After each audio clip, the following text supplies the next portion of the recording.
Another Berserk chapter is out, but yet again, while this chapter was straight quality, why do these chapters have to be so short?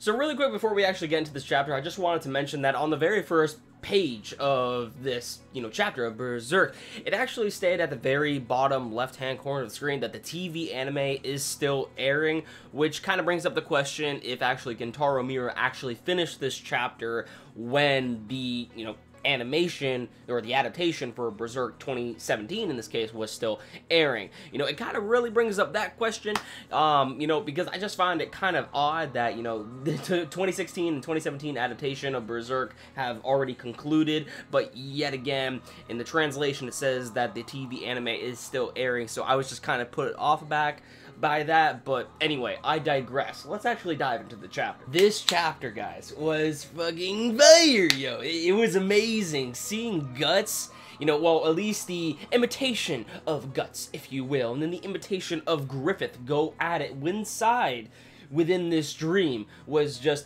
insane. Necessarily what this, battle showcased in the chapter was basically foreshadowing, something that could happen later down the line when Guts and Griffith eventually go at it. So this is like necessarily the calm before the storm, but necessarily this is within the mind of Casca, and Shirake and Farnese are here to witness everything that's about to happen. Now, of course, it's not going to be set in stone, as to, whatever happens with this dream is going to be exactly like in the real world when eventually these two do collide, but it's just something that definitely is, something that is foreshadowing something that will happen eventually pretty soon, whenever we get more chapters of Berserk. But when seeing Guts go all at it with, him holding on to his sword and just like spiraling out of control at Griffith, like it was crazy. Seeing Hound Guts go full on Berserk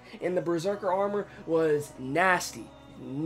I just had to mention that fight because Hound Guts going at it with the imitation of Griffith, the hawk-like being, that was really sick. And the animation throughout the entirety of this chapter was really, really well done. I just wish we got a whole lot more of it, that's all. But anyway, as this fight is commencing, we actually see Shirake and Farnese, actually get a blessing of sorts. Apparently, Shirake's mistress, the one who taught her back in the, olden days before she passed away, apparently shows up in front of them and gives them a hint of how exactly they can end all this necessarily and possibly, regain Casca's memories. And that is to go to the fragment's root, which is necessarily the last thing that they really need. They only have one more fragment to go, and lo and behold, the fragment that appears before them is actually something that we should have all expected at this point as to what the last fragment within Casca's mind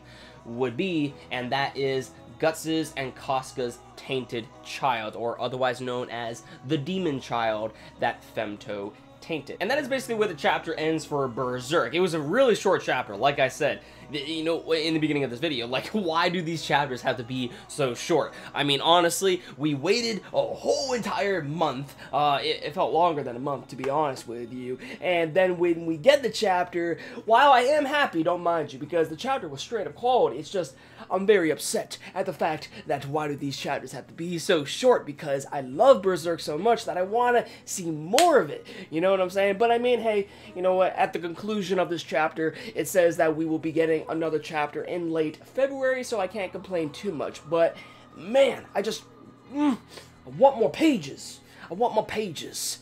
Like, Kentaro Miura, you're doing an awesome job. It's just I miss the Berserk greatness, man. But yeah, this chapter was pretty short. Now, to see what exactly is gonna unfold in the next few chapters of Berserk is going to actually be very interesting on how everything plays out, because as you guys have seen throughout this whole entire you know, arc of sorts, I guess, or, you know, the dream world that we're in, you know, with Farnese and Shirake journeying inside of Casca's mind through her memories and stuff like that.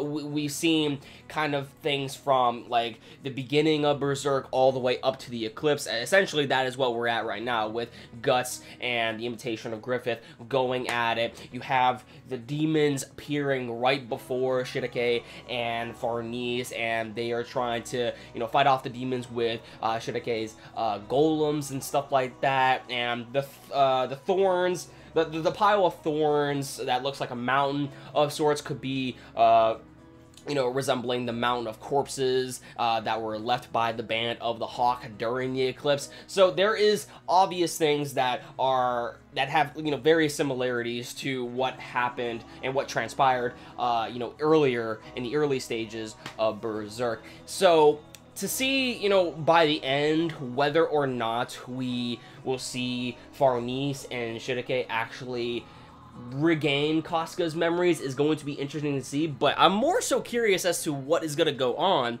with the whole fetus thing. Guts and Casca's demon child. I'm very curious about, like, because the last time we actually saw the demon child was in the Conviction arc, necessarily, when the egg-shaped being swallowed the demon child, you know. So I'm very curious on how this is about to unfold, and it's honestly something that I'm really looking forward to, because when the demon child usually appears, shit really does hit the fan, and sometimes it doesn't really necessarily end well. So I'm very curious on how exactly the demon child is going to appear within the mind of Casca, and how Farnese and Shirake are going to try to resolve things, and how exactly everything is going to go down, necessarily. But in my personal opinion, if Casca is to regain her memories,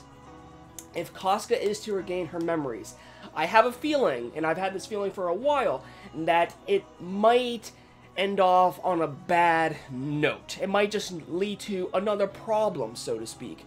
While Casca might get her memories back, if Shirake and Farnese are successful, what if Farnese, or Shirake for that matter, are stuck within the mind of Casca, and therefore their physical bodies cannot return, you know, or their I guess, like, their souls or whatever cannot return to the physical bodies of the real world, necessarily. So they would basically be you know, enabled to, you know, walk, talk, etc. You know, they would kind of be in a very deep sleep, so to speak.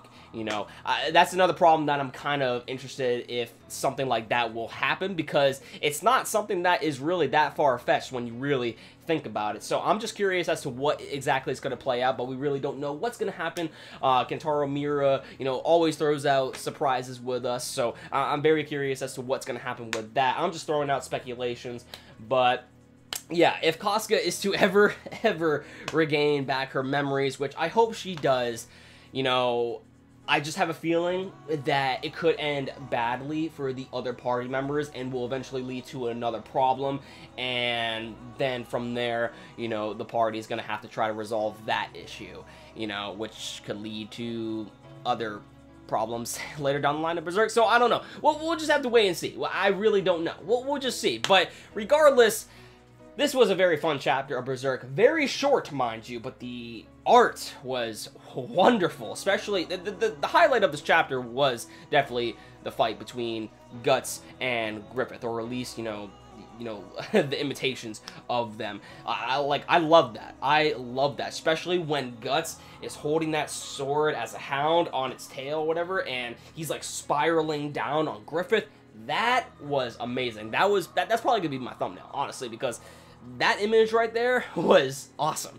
So yeah, I mean, that is essentially the ending of this chapter. As I said, there's really not a whole lot to talk about because of the fact that this chapter was so short. I think, honestly, this whole entire chapter, you know, was about 15 to 16 pages, you know, not counting, you know, the kind of like fan arts that you usually see on the scan-lated sites and whatnot. So, yeah. Let me know your thoughts in the comments down below. What did you guys think about this chapter of Berserk? I loved it. I just wish we got a whole lot more, and I'm hoping to get a whole lot more that is to discuss within the next chapter in late February when the next chapter releases. So yeah, let me know your thoughts in the comments down below. What did you guys think about this chapter, and also what are your speculations as to what the demon child could represent in the next coming chapters of Berserk? And how do you feel about the whole Casca situation? Do you think she's gonna regain her memories? Do you think if she does that Shidake or Farnice will end up, you know, so something will end up happening to them? Or do you think that everyone's just going to turn out all right? Like, just let me know in the comments down below. So, with that said, thank you very much for watching. Be sure to give this video a like if you enjoyed it. Hit that red subscribe button if you want to see more. And with that said, thank you very much for watching. I'll catch you all in the next one. Peace out.